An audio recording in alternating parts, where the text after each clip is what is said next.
The story begins in the citadel of Susa, the capital of the Persian Empire under the reign of King Ahasuerus. Following a grand banquet where Queen Vashti refused to obey the king's summons, she was stripped of her royal title. To find a replacement, the king ordered a search for the most beautiful young virgins throughout the provinces.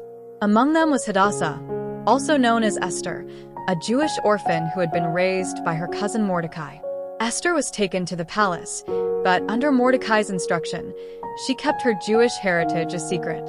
Finding favor in the eyes of all who saw her, she was eventually chosen by the king to be the new queen of Persia. While Esther lived in the palace, Mordecai sat at the king's gate.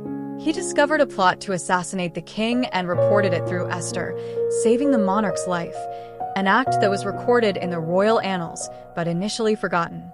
Soon after, the king promoted a man named Haman the Agagite to the highest position in the court. Haman demanded that everyone bow down to him, but Mordecai, being a Jew, refused to bow to anyone but God. Infuriated by this defiance, Haman decided not only to kill Mordecai, but to annihilate the entire Jewish population across the empire. He manipulated the king into signing a decree of genocide, casting lots, called Pur, to determine the date of the massacre. When the decree was published, the Jewish people were plunged into despair. Mordecai tore his clothes, put on sackcloth and ashes, and went out into the city crying out with a loud and bitter wail. This was the Pact of Ashes, a collective movement of mourning and spiritual desperation.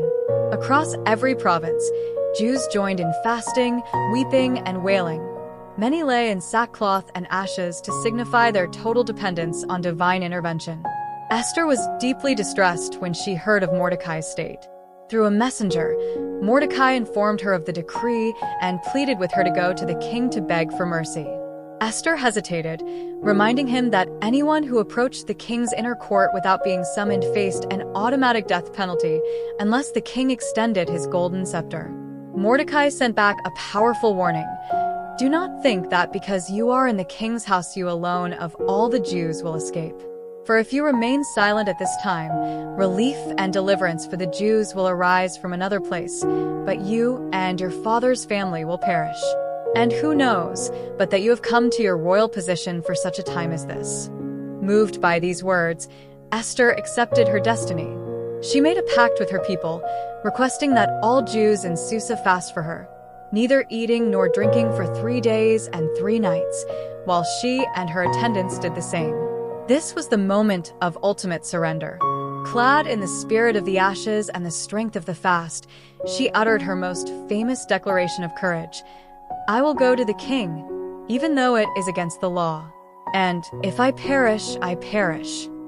On the 3rd day of the fast, the period of mourning and the Pact of Ashes reached its climax.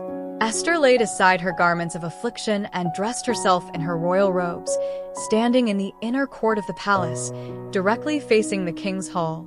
The tension was suffocating. She was entering the presence of the monarch uninvited, an act that carried an immediate sentence of death.